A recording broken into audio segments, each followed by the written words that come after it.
Muy buenos días. ¿Cómo están?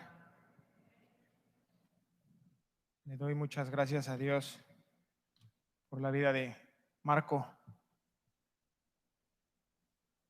por cada uno de ustedes que estamos aquí esta mañana. Enviamos un saludo a todos aquellos que nos están sintonizando. Le pido que abra su Biblia en el libro de los Hechos, capítulo 7, y nos vamos a ubicar en el verso 38, por favor. Mientras usted lo va abriendo, le mandamos un saludo fraternal a todos aquellos que nos sintonizan en Argentina y en Colombia. Un fuerte y entrañable abrazo para todos ellos. Y vamos a dar inicio, libro de los Hechos. Ya estamos en el capítulo 7 y vamos a iniciar hoy en el verso 38. ¿Está conmigo? ¿Tiene hambre? O más o menos, ¿o desayunó fuerte? Un tiempo ahí con el Señor temprano. ¿O viene en ayunas? El que tenga oídos para oír. Vamos a iniciar y les pido que me acompañen juntos. Vamos a orar. Si puede cerrar sus ojos ahí en su lugar, inclinar su rostro. Amado Dios, te damos muchas gracias por este día, porque nuestro corazón sigue bombeando sangre. Permitiste que abriéramos los ojos y viéramos la luz. Permitiste que estuviéramos de pie.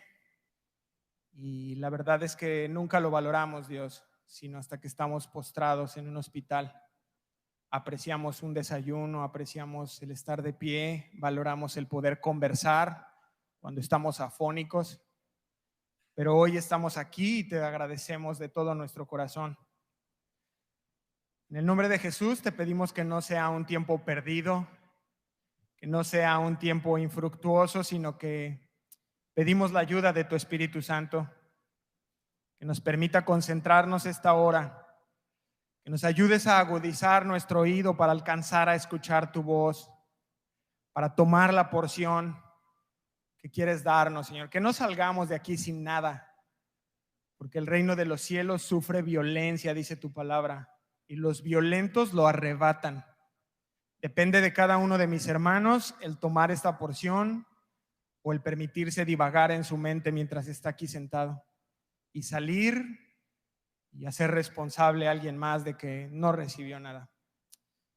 Te pido por ellos, por cada una de las personas que está escuchando este mensaje. Dice tu palabra, Dios, que no vuelve vacía. Y yo creo que es así. Decimos amén y amén.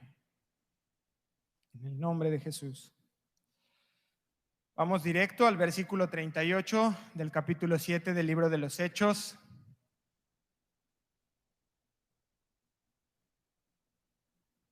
Iniciamos. Dice la Biblia: este es aquel Moisés que estuvo en la congregación en el desierto, con el ángel que le hablaba en el monte Sinaí y con nuestros padres, y que recibió palabras de vida que darnos. Recordamos, es pregunta, ¿se acuerda usted todavía de la descripción que hizo Esteban de Moisés la semana pasada? Levante su mano si recuerda algo. ¿Sí? Bueno, algo, aunque sea. Rápidamente, para los que no nos acompañaron o que no pudieron sintonizarnos, la semana pasada estudiamos prácticamente del sermón que dio Esteban, la vida de Moisés. Y a muy grosso modo, para no detenernos mucho porque ya lo vimos, nos dio el contexto en que nació Moisés. De eso habló un poco Esteban. ¿Cómo estaba el pueblo? ¿Qué estaba pasando en Egipto cuando nace Moisés? ¿Quién lo crió? Nos dijo también que estudió en Egipto, todo su conocimiento en la cultura egipcia. En general habló de 40 años que estuvo en Egipto. Después de ahí baja a ver a los hebreos, presencia una pelea entre un hebreo y un egipcio, se mete y sabemos que lo mató. Y eso marca la salida de Moisés de Egipto. Y 40 años en Madián. Después de eso, nos narró muy breve que ahí fue padre, engendró 2 hijos y fue la preparación hasta que tuvo su encuentro personal con Dios en aquella zarza, se quitó el calzado, ¿sí? Más o menos ya nos vamos poniendo en contexto. Y terminamos hablando de que anduvo 40 años guiando al pueblo en el desierto. Y le llama a Esteban, que fue el profeta de Israel, y que fue Moisés quien profetizó de Jesús. Y ahí nos quedamos la semana pasada. Amén. ¿Ya estamos en la misma sintonía? ¿Amplitud modulada o frecuencia modulada? Listo. Y entonces hoy arrancamos ahí. Con este contexto ya de la semana pasada, el versículo 38 lo que nos dice es esto. Este es aquel Moisés, está diciéndoles Esteban al concilio, de este que les hablé. Este es aquel Moisés que estuvo en la congregación en el desierto. Lo que hace ahora Esteban es que va a hacer una transición del tema que él venía hablando. Ahora comienza a hablarles de la ley. ¿De qué les va a hablar? De la ley. Y le pido que pongamos mucha atención porque con esto en mente, estoy seguro que ahorita lo que vamos a leer ya vas a poder identificar ahí muy, muy claramente. Verso 38. Este es aquel Moisés que estuvo en la congregación en el desierto con el ángel que le hablaba la ley en el monte Sinaí y con nuestros padres y que recibió palabras, la ley, de vida que darnos. Esteban lo que está haciendo es que está afirmando de cara al concilio, les está diciendo, hey, yo creo en la ley. O sea, les aclaro, concilio, Sanedrín, yo no estoy en contra de la ley, les está diciendo Esteban. Y con ello, claro, se está declarando inocente de las acusaciones que le estaban haciendo. Lo que está diciendo aquí Esteban es, yo creo en la ley, soy inocente y reconozco y afirmo que la ley viene de Dios, proviene de Dios. Que fueron ángeles los que fueron los mediadores. Bueno, dice que un ángel fue el mediador de esa ley y que fue Moisés quien la recibió. ¿Sí han leído eso en el libro de Éxodo? Él se sube, Moisés se sube al Sinaí y ahí es cuando recibe la ley. Gálatas 3:19, por favor, acompáñeme.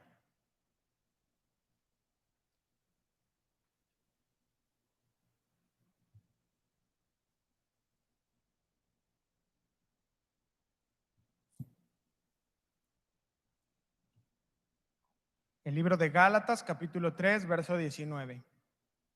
¿Está conmigo? Listos. Ahora sí estamos todos. Vamos a leerlo. 19 dice, entonces, ¿para qué sirve la ley? Y fíjense cómo se empata exactamente con lo que estamos viendo. Fue añadida a causa de las transgresiones. Aquí viene. Hasta que viniese la simiente a quien fue hecha la promesa. ¿Se acuerdan? Abraham. Y fue ordenada por medio de ángeles en mano de un mediador. ¿Quién era el mediador? Moisés. Ahora permítanme leerles este mismo versículo que leímos de Gálatas 3:19, pero en la traducción latinoamericana. Y me encantó, fueron como piezas de rompecabezas. De lo que hemos venido hablando las últimas 4 semanas encajan perfectamente. Se los voy a leer este mismo verso, Gálatas 3:19. Entonces, ¿para qué sirve la ley? Dice, pues después de hacerle su promesa a Abraham, Dios nos dio la ley para mostrarnos lo que estábamos haciendo mal. Por eso la ley servirá solo hasta que viniese el descendiente de Abraham a quien Dios hizo la promesa. Dios le dio la ley a Moisés por medio de los ángeles para que él nos la diera a nosotros. ¿Se dio cuenta? Hechos. Todo lo que hemos venido viendo desde Abraham, Moisés, la ley y que nos la entregara a nosotros. Ahora dígame algo. Hasta este punto, ¿usted encuentra alguna blasfemia de Esteban? No, no, en ningún momento. La respuesta es no, pero el concilio sabía también que no había nada de qué acusarlo. Y ahora Esteban va a pasar de la defensa a el ataque. Sé que se escucha un poco fuerte, pero hasta ahora Esteban había venido defendiéndose, había venido explicando con mucha tranquilidad, poniendo un cimiento histórico, hablándole al concilio, y había sido defensa. Pero a partir de este punto hace una transición y pone en práctica la ofensiva. ¿Sí sabe que la palabra también es defensiva y es ofensiva? Tiene esas dos partes. Vamos a leer el verso 39, perdón, de Hechos 7. Y tenga en cuenta esta parte. Ya no se está defendiendo Esteban. Ha comenzado a atacar. Verso 39 del capítulo 7.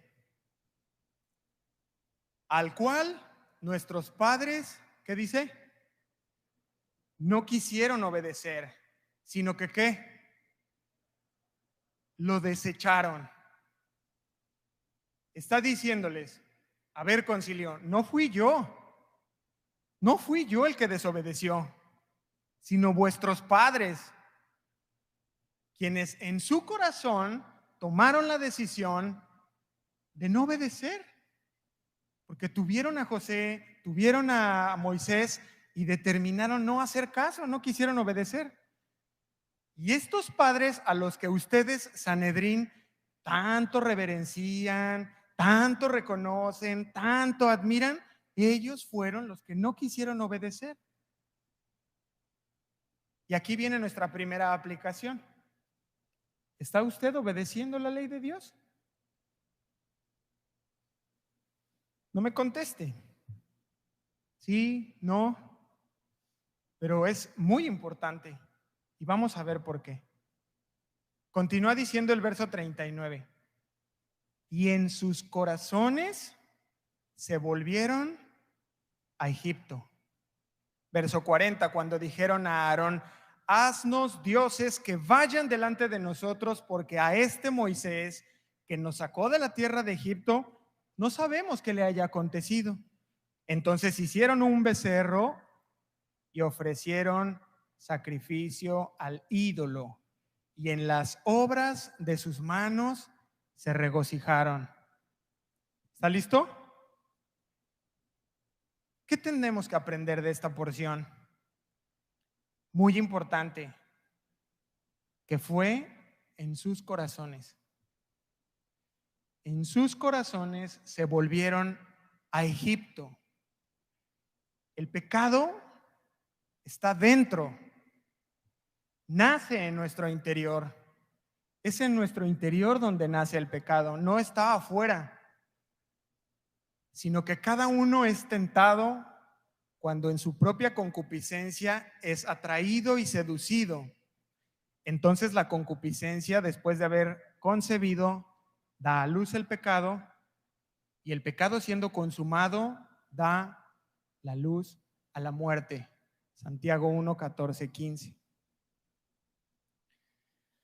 Pero note algo bien importante, y es que dice, en sus corazones se volvieron a Egipto.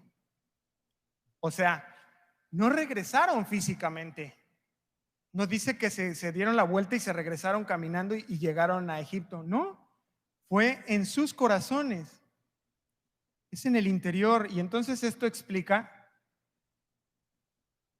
por qué tú tal vez ya no ves pornografía directamente, pero sí te deleitas viendo series llenas de contenido sensual, porque está ahí en el interior. O tal vez no chismeas ya como tal, pero sí puedes dedicar un par de horas en las redes sociales, porque ahí está en el interior. Es en el interior del corazón. O tal vez no te vas directamente a una discoteca o a un bailongo de estos de bandas, ¿no? pero sí te permites o te deleitas todavía escuchando algo de música norteña o escuchando a Alejandro Fernández o Alejandro Sanz y no te entregas como tal como vivías antes, pero ahí está en tu corazón, está en mi corazón y se siguen moviendo cosas y esta es la parte importante que tenemos que atender. Porque no te vuelves completamente y te entregas a la inmundicia y al pecado, pero sí le damos unas probaditas, ¿no? Y esto es muy delicado, porque lo que acabamos de leer, que les compartí de Santiago, es eso, que una vez consumado, el pecado da a la luz y una vez que se consuma, nace la muerte. Tú mueres. Parece que no, pero son tantas áreas y entonces tú te permites hacer un businessito que pues no le haces daño a nadie, pero te estás haciendo ahí una tranza, nace el pecado, consumas tu tranza y viene la muerte. Y después te ves metido en problemas legales, te ves sorprendido, te ves expuesto. Y parece que no es malo, pues darte un clic, un chancecito, ¿no? Pues no estoy adulterando como tal, o sea, solamente estoy viendo alguna cosita. Nace el pecado, viene la muerte y claro, toma tiempo. Y entonces ahí está la cosa, no, pues que me voy a separar. ¿Pero por qué? Eso no fue de un fin de semana. Esto se gestó de tiempo. Y así me puedo seguir hablando de diferentes áreas en nuestra vida. Pero eso es lo que está diciéndonos la palabra. Y lo que Esteban estaba tratando de decirles es, a partir de eso comienza un declive. Y comienza una resbaladilla en donde cuando tú quieres detenerte, tú puedes ir rasguñando el tobogán. No te vas a poder detener. En sus corazones se volvieron a Egipto. Ya vimos que Egipto representa el mundo y todo el sistema del mundo, su forma de vida, su estilo de vida. Versículo 42. Ahí está por qué es importante. Y Dios se apartó. Y ¿qué? Los entregó a que rindiesen culto al ejército del cielo. Dios se apartó. Esto es muy serio. Sobre todo para quienes conocemos a Dios y tenemos comunión con Él. Y el simple hecho de pensar que Dios se aparte, porque tú y yo no nos damos cuenta. ¿Se acuerda de Sansón? Él creía y andaba por ahí hasta que en un momento ya no estaba Dios con él. Y esto es lo que dice la Biblia. En sus corazones se volvieron a Egipto. No pasa nada. Sí pasa. Sí pasa. Tú no lo ves porque ya estamos nublados por el pecado, estamos metidos en nuestro rollo, ahí como en el lodo. Y Dios se apartó y los entregó. Esta palabra entregó es un término judicial, ¿sí? Piensa en una escena donde llegan y aprenden a alguien. Dios los entregó. Llévatelos, llévatelos. Se apartó. Y no quiere decir, porque si tú y yo somos hijos de Dios, no quiere decir que, no, solo se aparta. Se aparta de ti y ahí está el Padre y es fiel. Solo se aparta. No quiere decir que nunca vuelva, pero está apartado. Y lo que sigue, y los entregó. Yo no sé si a usted le brinca, pero a mí inmediatamente me brincó Romanos 1, 24, 28. Vaya conmigo, por favor. Fue una palabra que inmediatamente vino a mí. Romanos capítulo 1, verso 24. No pierda el libro de los Hechos, por favor.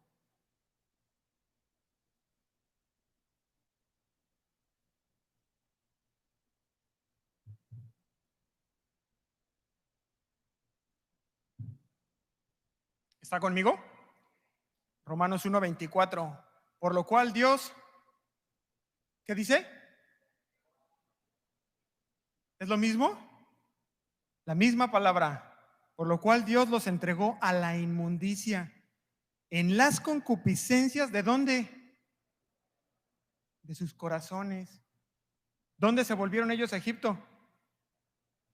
En sus corazones, de modo que deshonraran entre sí sus propios cuerpos, ya que cambiaron la verdad de Dios por la mentira, honrando y dando culto ¿a qué? A las criaturas antes que al Creador. Y lo que estamos leyendo nosotros en el libro de los Hechos dice, y Dios se apartó y los entregó a que rindiesen culto al ejército del cielo. ¿Qué es ese ejército del cielo? Sino el Dios del sol, el Dios de la luna, el Dios de la lluvia, el Dios del viento, y lo resume, ejército del cielo, dice Esteban. Exactamente lo mismo, solo que en Romanos deshonran a Dios por una mentira, y aquí habla de animales y cuadrúpedos, acá de dioses del ejército de los cielos. Y continúa diciendo la porción que estamos en Hechos.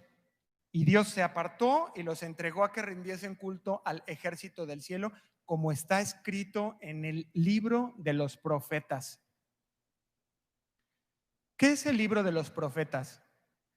Este libro de los profetas hace referencia a un rollo hebreo que incluía a los profetas desde Oseas hasta Malaquías.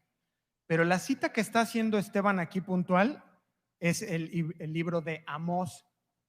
Amós, capítulo 5, verso 25 al 27. Y es lo que continúa diciendo Esteban en el verso 42. 2 puntos, hace una pregunta. ¿Acaso me ofrecisteis víctimas y sacrificios en el desierto por 40 años, casa de Israel? Es una pregunta. La repito.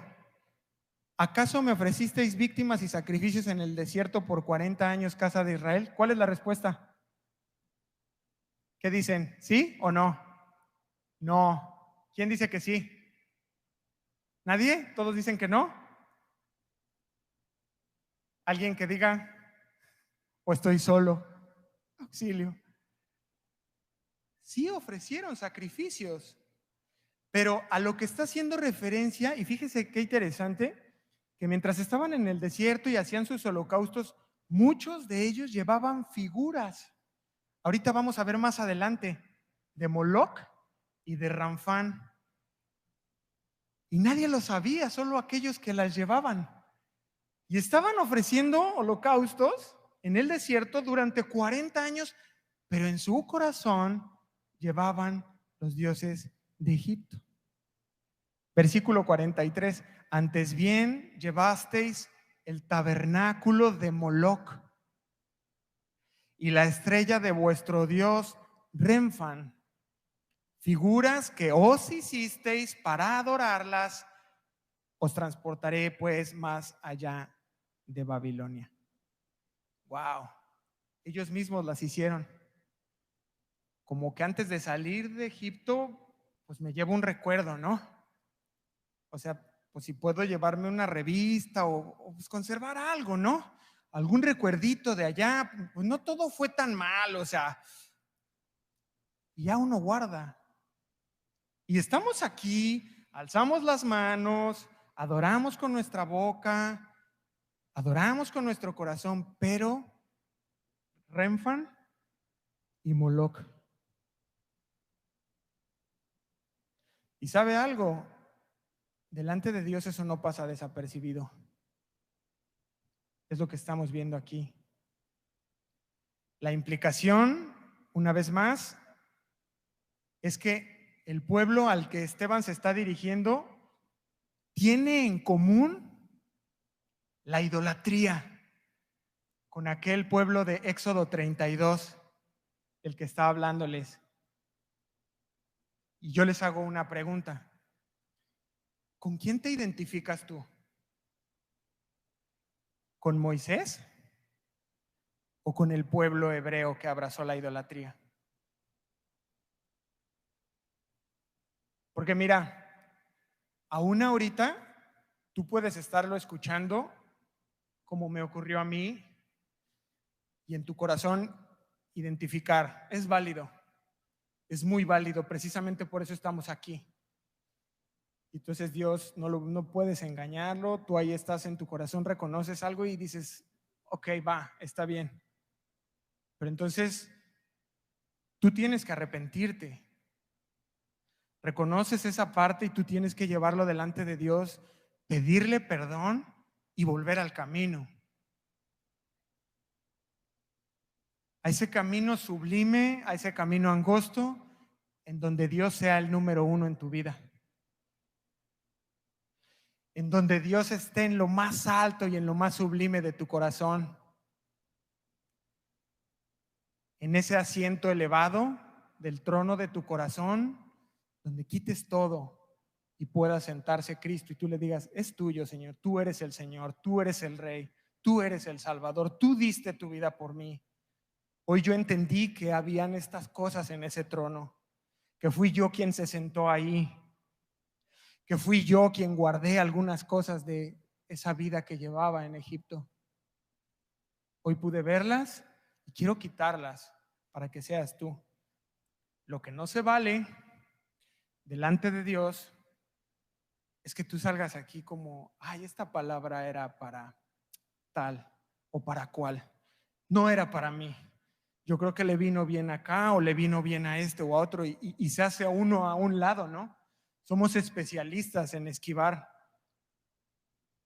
Pero si tú escuchas la voz de Dios esta mañana, a eso hemos venido. Y Esteban pasa en este momento de la conducta de los israelitas a presentar otro argumento más, de que Dios no ha de ser adorado en un sitio específico en particular. Y lo hace de la misma manera que lo hemos venido viendo exponer la palabra. Va a escudriñar la palabra y va a hablar del templo. Y va a mostrar que él tiene respeto hacia el templo, que no está atacando el templo, sino que tiene respeto y que entiende que el templo está porque es una orden de Dios. Vaya conmigo a Hechos 7:44, por favor.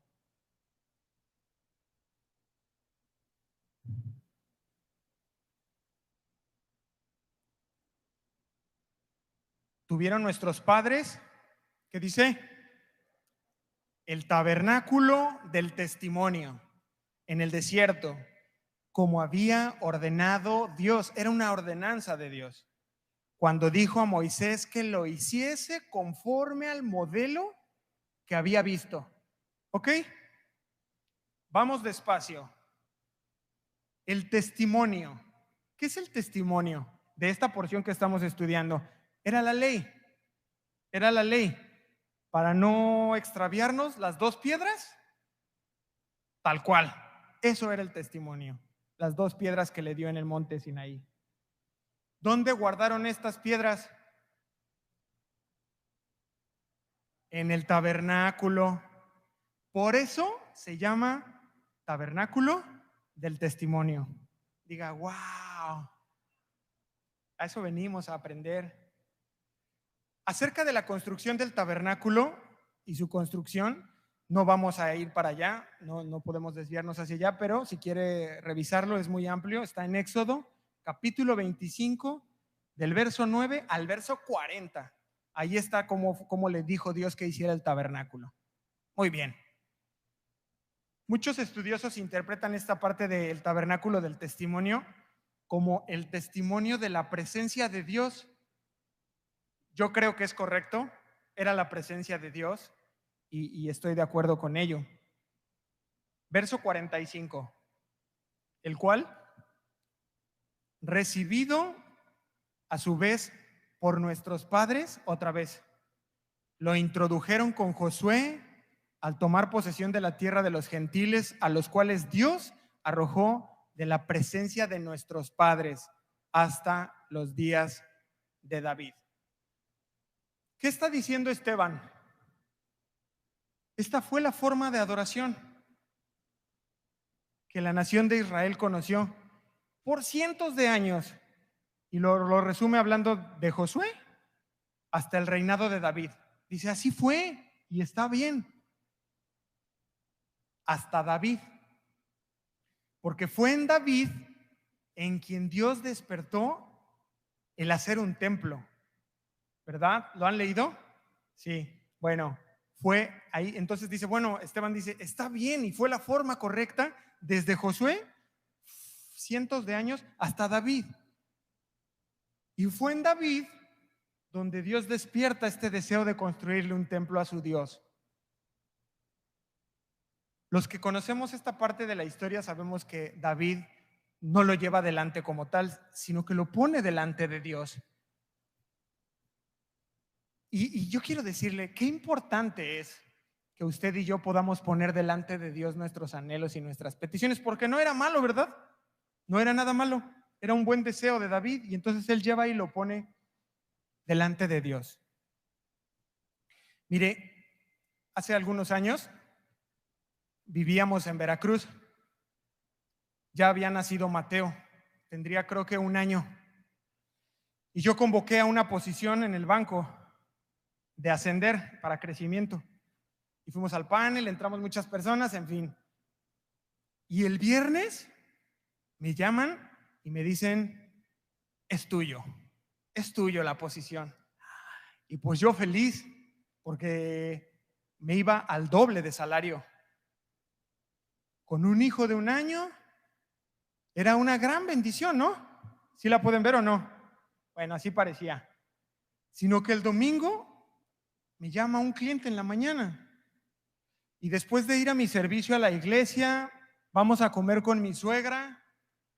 Y luego vamos por un cafecito en la plaza. Y estábamos en la plaza y me llama este cliente. Y me dice, oye, me urge verte. Y veo en la ventana y va pasando, caminando con su teléfono. Y le digo, oiga, ¿está aquí en Plaza Mocambo? Sí, aquí lo vi pasar. Y entonces salgo y ya me ve y me agarra de los hombros y me dice, no te vayas. No te vayas a Poza Rica,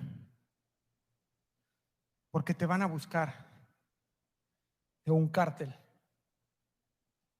100,000 pesos en tu escritorio cada mes a cambio de información, de clientes, direcciones, saldos.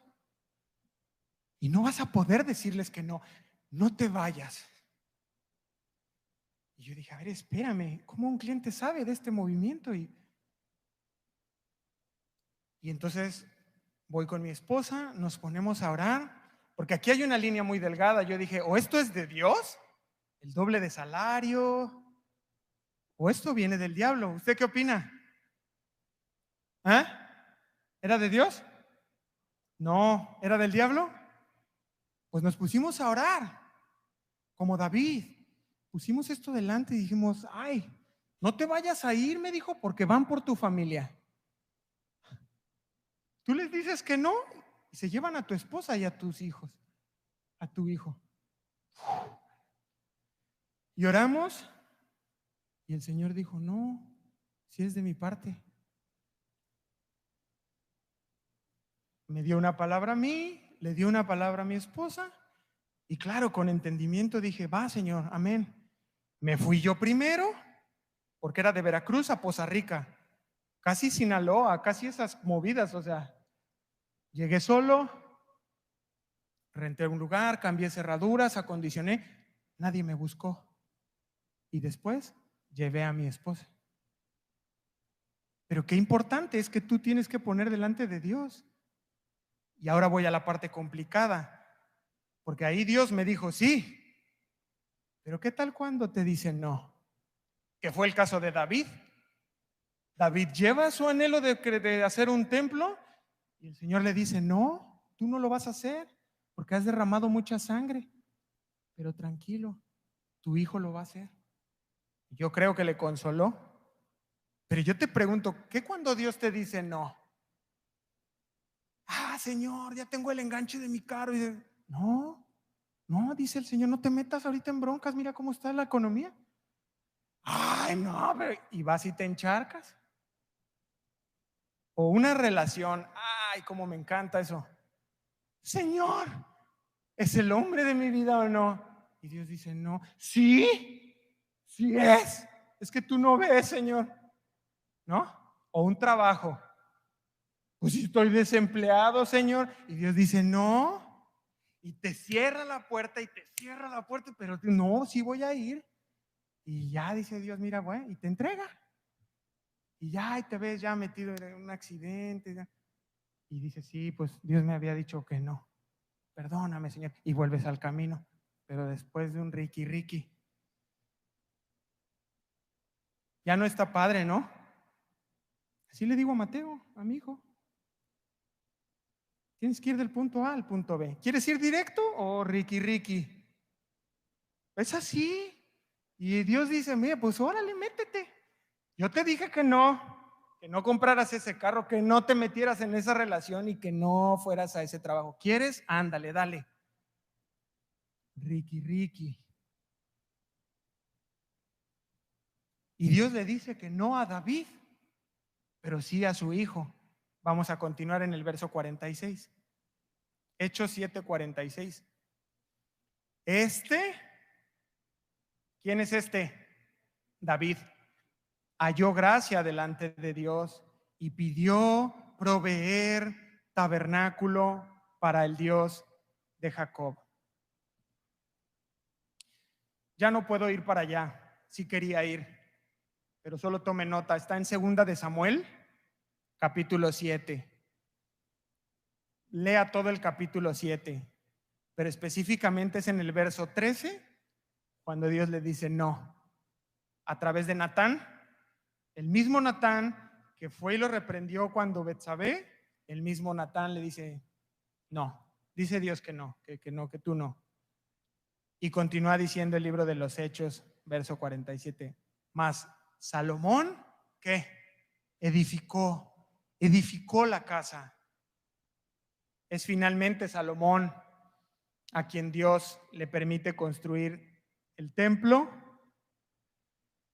Pero Esteban continúa su exposición, su sermón, su prédica, su defensa, y dice, verso 48, si bien el Altísimo no habita en templos hechos de mano, como dice el profeta, ya está aclarando el punto Esteban.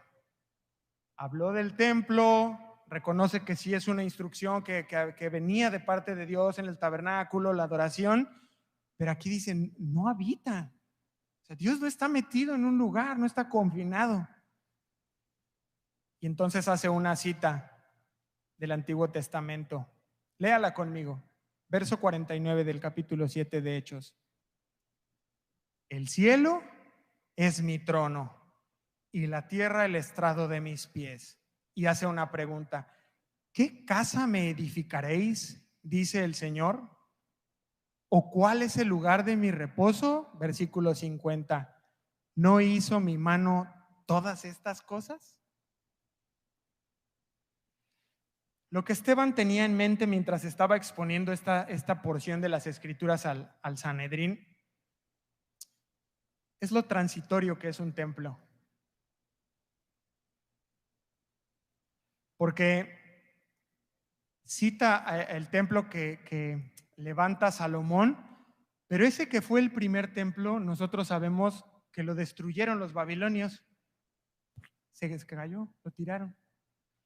Después se levanta un segundo templo que lo construye Zorobabel. ¿Y qué le pasó? ¿Qué le pasó también? Lo destruyeron. Y surge un tercer templo, que es donde están ellos parados.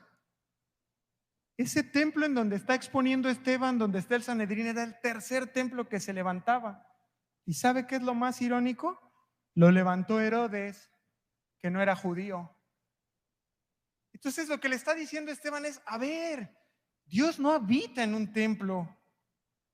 No estoy en contra de ello, pero ustedes tienen que entender y romper esa parte religiosa de darle ese poder al templo. Acompáñenme por favor a la primera carta de Reyes, capítulo 8.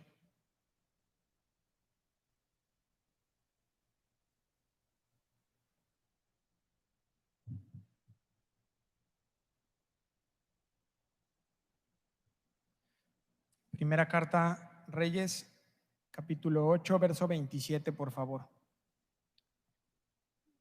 ¿Ya está conmigo? Mire, antes de leerlo, regáleme un minuto, solamente para que estemos en el contexto de lo que vamos a leer. Terminó el templo Salomón y está orando y está dedicando el templo a Dios. Ya terminó. Y esto que vamos a leer es la oración que hace Salomón para dedicar el templo. Y ahora sí vamos a leerlo. Es una pregunta que lanza retórica. Primera de Reyes 8:27, pero, y hace la pregunta, ¿es verdad que Dios morará sobre la tierra? He aquí los cielos de los cielos no pueden contenerle. Y lanza otra pregunta, cuanto menos esta casa que yo he edificado. Es lo que estaba tratando de decirles Esteban. Por favor, entiéndanlo, no es ahí. Conclusión. El templo era y es un símbolo. Solamente es un símbolo de la presencia de Dios. No como ellos pensaban que era una prisión de su esencia. Estaba aprisionado en un templo la esencia de Dios. ¿Tú quieres en el templo? Oye, pero no, en el templo. Solamente ahí está contenida su esencia. Y con esto demostró Esteban que no era culpable de lo que se le estaba acusando. Pero ellos sí eran culpables en poner su confianza en un templo que seguramente iba a ser destruido después. Y cierra Esteban su predicación. ¿Cuántas semanas llevamos con este sermón? ¿Es la cuarta o tercera? Yo ya perdí la cuenta. Pues cierra su predicación Esteban. Mire, si Esteban pudiera estar aquí en este momento parado, diría algo así como, vámonos sobre el final. Estamos ya en el cierre de su predicación, de su exposición, de su defensa. Y para ir al final tenemos que entender algo. Durante estas 3 semanas que hemos estado viendo esta disertación, podemos entender que empezó a subir la tensión, que no fue algo sencillo. Empieza él a exponer y poco a poco todos esos puntos que él fue exponiendo empezó a generar una tensión entre el concilio y Esteban, poco a poco.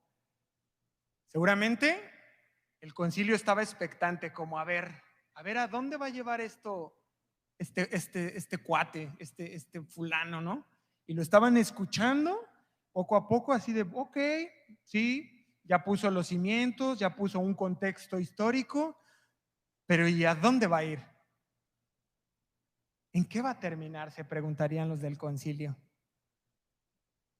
Y entonces Esteban tira un golpe final. Y lo que hace en este momento es que ya lanza una acusación directa en contra de ellos. Y lo que les dice es, ustedes son iguales. Ustedes son iguales a sus antepasados, a los de José, a los de Moisés, a los de David.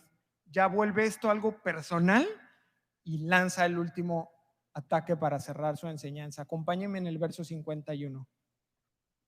Hechos 7:51. Fíjese qué fuerte. Desde hace 4 semanas que yo empecé a ver esto, fue muy evidente como, a ver, espérame, Esteban. O sea, viene con una narrativa, explicando, hablando de historia, y de repente es como un golpe. O sea, sí es muy fuerte lo que dice, y les dice, duros de cerviz e incircuncisos de corazón y de oído. Vosotros resistís siempre, dice, al Espíritu Santo, como vuestros padres. Así también vosotros, dice. Esto de duros de cerviz quiere decir como gente obstinada. La figura que tiene la palabra original es como un animal que se pone como rebelde, como furioso, cuando le quieren poner el yugo, la yunta así para el campo y que empieza a tirar patadas. y te tira cornadas y tira cabezazos, mordidas, patadas, eso es la palabra duros de cerviz. Como un perro cuando le quieren poner la correa y te empieza así a pelar los dientes y eso, así, duros de cerviz. Otras versiones lo traducen como gente obstinada. Otra versión dice pueblo terco. Y es muy interesante porque Esteban elige muy bien las palabras que va a utilizar. Esas palabras son las mismas que utilizó Dios cuando calificaba al pueblo de Israel como duros de cerviz. Exactamente en el evento del becerro de oro, en Éxodo 33 del verso 3 al 5. Hasta en eso fue muy bíblico Esteban. Y aquí hay una aplicación para nosotros, porque tal vez tú puedas identificarte con ellos,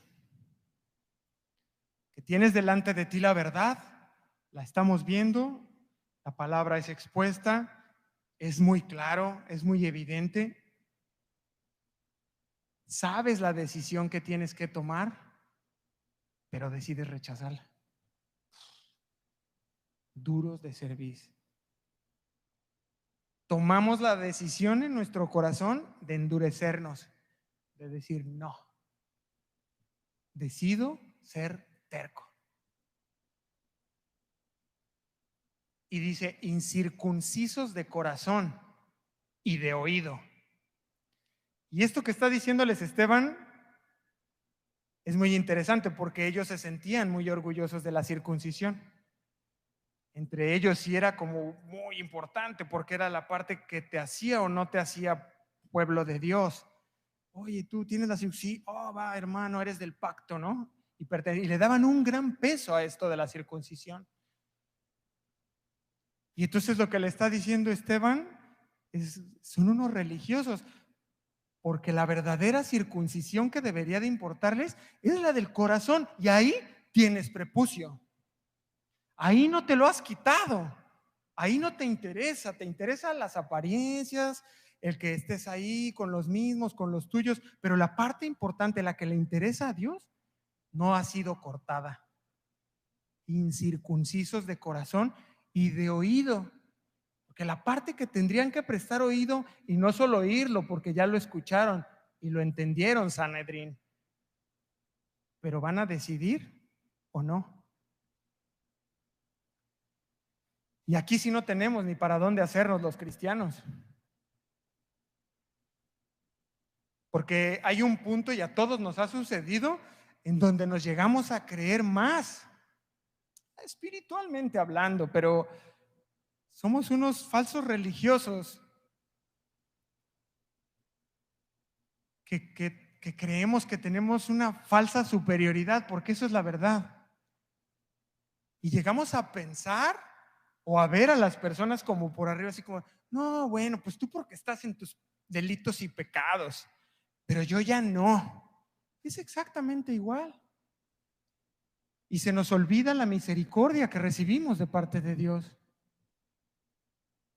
Se nos olvida que seguimos siendo pecadores, que constantemente tenemos que estar yendo al trono de la gracia, decirle, Señor, perdón, porque peor todavía que alguien que nunca ha escuchado el mensaje.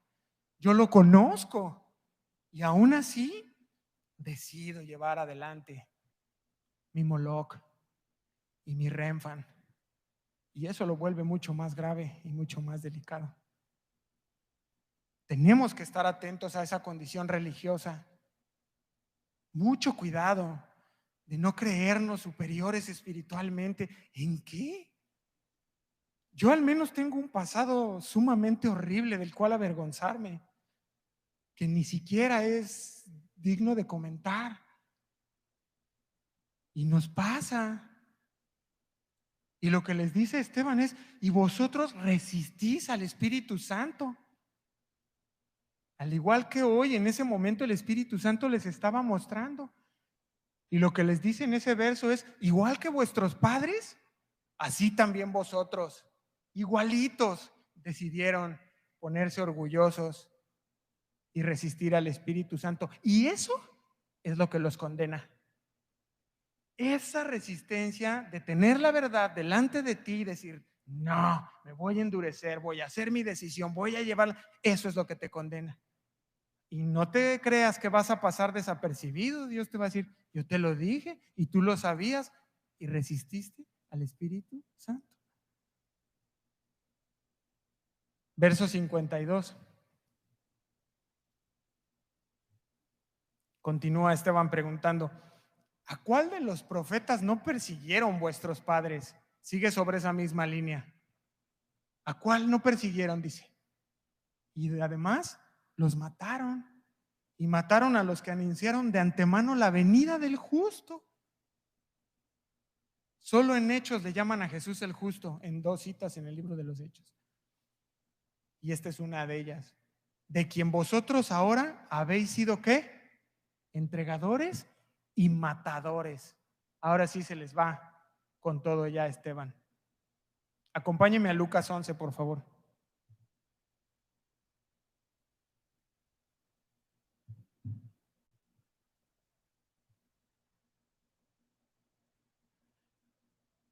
Ahora Esteban no ocupa el Antiguo Testamento, no está hablando de algún profeta, sino trae a su corazón, a su mente y a su boca las palabras del Señor Jesús. Mire lo que dice Lucas 11, capítulo 11, verso 47. ¿Está conmigo? Es Jesucristo hablando y dice, ay de vosotros que edificáis los sepulcros de los profetas a quienes mataron vuestros padres. De modo que sois, ¿qué? Testigos y consentidores de los hechos de vuestros padres, porque a la verdad ellos los mataron y vosotros edificáis sus sepulcros, pero por eso la sabiduría de Dios también dijo, les enviaré profetas y apóstoles, y de ellos a unos matarán y a otros perseguirán, para que se demande de esta generación la sangre de todos los profetas que se ha derramado desde la fundación del mundo, desde la sangre de Abel, como para que no queden espacios libres, hasta la sangre de Zacarías, que murió entre el altar y el templo. Sí, os digo que será demandada de esta generación, dice el Señor Jesús. Y continúa Esteban haciendo esa similitud para llegar a una sangrienta conclusión. Y les dice, ¿a cuál de los profetas no persiguieron vuestros padres y mataron a los que anunciaron de antemano la venida del justo? Y fíjese esta parte. ¿De quién vosotros ahora habéis sido entregadores y matadores? Les está diciendo Esteban, no tienen excusa, son culpables. Ustedes mataron a Jesús. Y terminamos en el verso 53 hoy. Vosotros, les dice Esteban, recibisteis la ley. Y por la ley por disposición de ángeles. ¿Y qué dice? No la guardaron. Ustedes, les está diciendo Esteban, al igual que sus antepasados, recibieron la ley que apuntaba a Cristo, se jactaron de ser unos orgullosos seguidores y guardadores y cuidadores de la ley, y no fue así. Ya no vaya, se lo voy a leer yo, Mateo 23:30, para que solo tome nota. Dice, si hubiésemos vivido, eran ellos hablando con Jesús, y le dice, si hubiéramos vivido en los días de nuestros padres, no hubiéramos sido cómplices en la sangre de los profetas, decían ellos. Y sabemos que no fue así, que al final no lo hicieron, y Esteban se los deja ver. Les dice, no lo guardaron, no guardaron la ley. Mataron a los profetas, mataron al Hijo de Dios y pronto matarían también a Esteban. Pero Dios no dejaría el error. Quería que dejara todo muy claro y que aunque lo mataran, se quedaran conocedores de la verdad. Les revela Dios la verdad, expone la verdad hasta el final. Y eso es muy bueno para nosotros, ¿verdad? Que podemos ir a Dios y sabemos que nos va a dar una porción que tal vez no nos guste, que tal vez no obedezcamos, pero que hay toda certeza de que Dios nos va a dar la verdad. Eso es increíble. Y Dios lo hace a través de Esteban. Aquí termina su sermón y deja total claridad. Les queda expuestos a ellos. Después de esta defensa, ¿qué esperaríamos que sucediera? Pues que lo liberaran, ¿no? No tenían razón de lo que lo estaban acusando. Expuso de manera magistral su defensa de los 2 puntos que lo estaban acusando que eran falsos, y esperaríamos que dijeran, bueno, pues es inocente, como con los 12, pues denle una paliza y déjenlo ir. Sabemos que no, sabemos que el resultado es que no lo liberan. Y eso no quiere decir que la defensa no sea buena, ¿eh? Fue correcta, fue completa, yo diría que fue maravillosa, queda grabada en la escritura para siempre. Y yo creo que ellos más bien eran los que debían de haberse arrepentido. Que como había ocurrido en el Pentecostés, después de haber escuchado la verdad, se arrepintieran y vinieran al conocimiento de Dios. Pero, trágicamente, no ocurrió así. ¿Qué va a pasar con nosotros? ¿Reconoce la verdad usted? Es pregunta. Sí. ¿Qué vamos a hacer? ¿Nos vamos a arrepentir? ¿O igual que el Sanedrín vamos a determinar en nuestro corazón decir no? Me voy a endurecer, voy a rechazar este mensaje y ahora ya sabedores de que Dios se va a apartar y nos va a entregar si decidimos hacerlo. Lléveselo. No se trata de que ahora digamos amén o sí lo voy a hacer o no. Vamos a llevarnos esta porción y vamos a llevarlo delante de Dios y a ponernos a cuentas con Él. Amén. Pues damos muchas gracias a Dios por su palabra. Yo soy el primero en ser expuesto y yo tomé una decisión. Esa es la bendición o la parte difícil de estar aquí parado, que eres el primero en ser choqueado con las escrituras y ahora están delante de ustedes. Seamos valientes, tomemos decisiones delante de Dios, hagamos compromisos, hagamos pactos con Dios. Es un Dios de pactos. Solo dice Eclesiastés que si haces un pacto con Dios, tengas cuidado de llevarlo adelante y entonces veremos a Dios abriendo los cielos. ¿Quieren ver cielos abiertos? Bueno, vayamos a casa y si Dios nos permite nos vemos el próximo domingo. Están despedidos.